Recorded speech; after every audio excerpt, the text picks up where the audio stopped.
jumper kung mag-i-start ulit yung sasakyan. So ayan, tinanggal ko. Nakita nyo naman.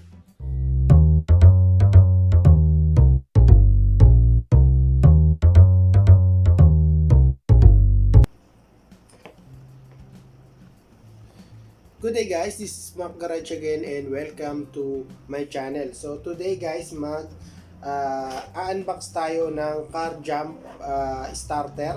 So itong Carjumpstarter na to is affordable guys. It's sobrang mura lang siya. It's 2,500 lang sa Philippine money.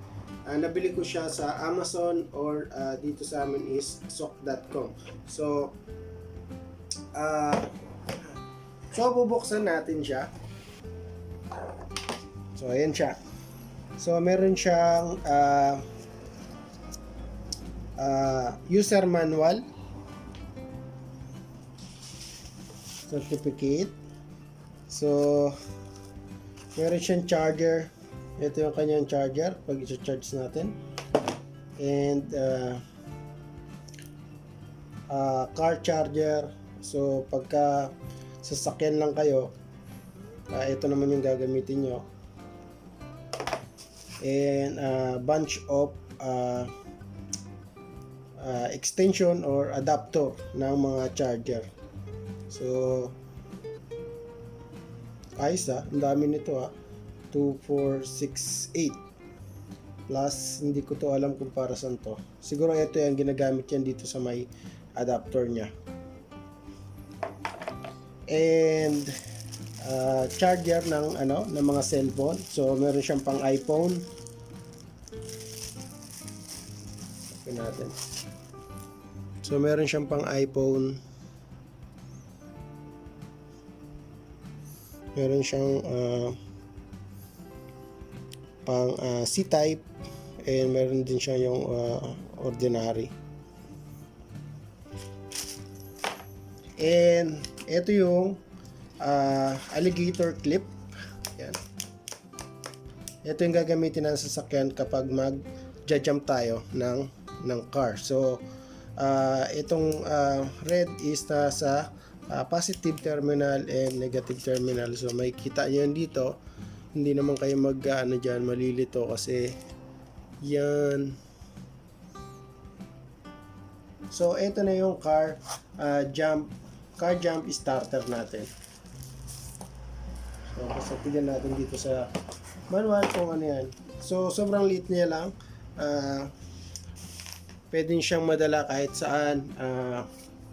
Pwede nyo siyang dalhin kahit saan. Basta full charge siya. So kahit ito lang yung dalhin nyo and yung kanyang jumper na to. So in this case guys, hindi nyo na pagka meron kayong ganito, alam mo yung advantage dito is hindi nyo na kailangan pang magtawag ng mga kaibigan or maki-jump sa sasakyan nyo, especially pagka hindi kasi natin alam kung kailan tayo didiskargahan ng battery or bigla na lang huminto yung sasakyan natin, biglang nalobat. So no one knows kung kailan tayo magkakaroon ng problema sa battery. So I advise you lahat ng mga car owner na bumili ng Carjump battery. So hindi lang to guys magagamit sa pag-start lang ng sasakyan, because pwede nyo rin to guys gamitin as a flashlight, and of course magiging rin ito tawag dito, pwede nyo rin siyang gamitin pang charge ng mga cellphone. So mas maraming kayang ikarga na cellphone sa isang ganito. So meron siya guys na itong to siguro pang pokpok to. Ayan, matigas na to. Kung na-stuck kayo sa loob ng sasakyan, pwede nyo siyang ipangpalo. Yan. And then meron siya, ito yung adapter ng USB.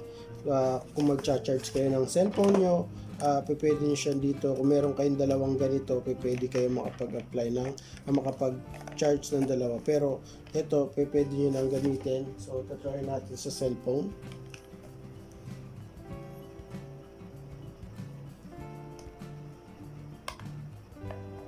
Nakapatay. Yan, i-on natin.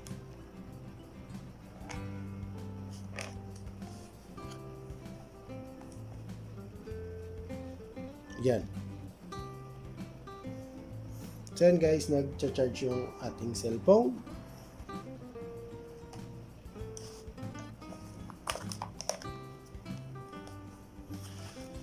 So this is USB, pang charge siya ng cellphone or kahit ano pang gadget na may connection ng USB. So ito yung kanyang charger guys, as I said. Dito natin siya ilalagay yung output nila.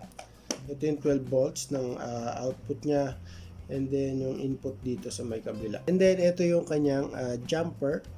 Dito natin i-connecta kapag kailangan natin mag-jump ng sasakyan. So one way lang siya guys, kasi meron siyang yung tawag dito, may ukit dito na yan, para hindi tayo maligaw, kasi pag nagkamali tayo dito pwedeng masunog yung sasakyan. So yan lang, ganyan lang natin.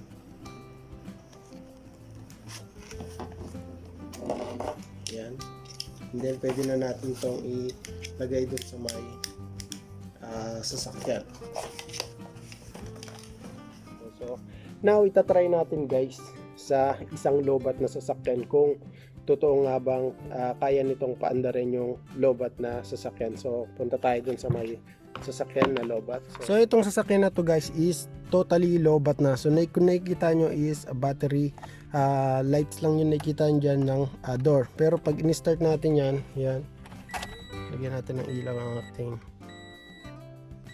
cellphone. Yan. Pag in-on natin yan, nakikita nyo,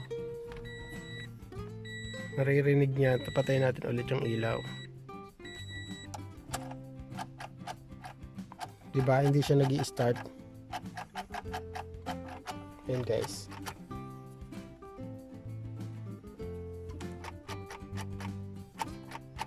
Nating walang nangyayari. So now, i-jump natin and then ikakarang natin yung sasakyan ko. So now ikakabit natin tong ating nabiling battery jumper starter, kung totoo nga bang kaya nitong pa-startin yung sasakyan. So open natin yung hood.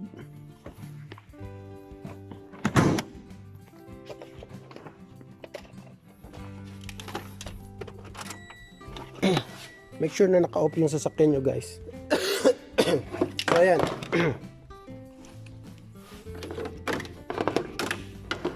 So i-on natin. Yan, on. Okay. Then open natin tong lights. Then kita nyo guys, ito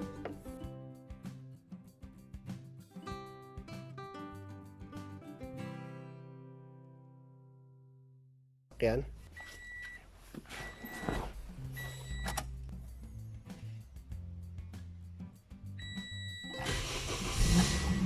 Wow. So yun guys, na-start ko na siya.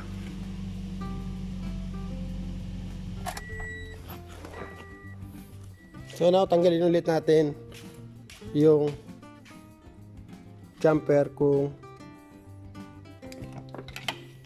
mag-i-start ulit yung sasakyan. So ayan, tinanggal ko. Nakita nyo naman. Start natin ulit. Kung mag-i-start, kita nyo yung battery. Nakita nyo to.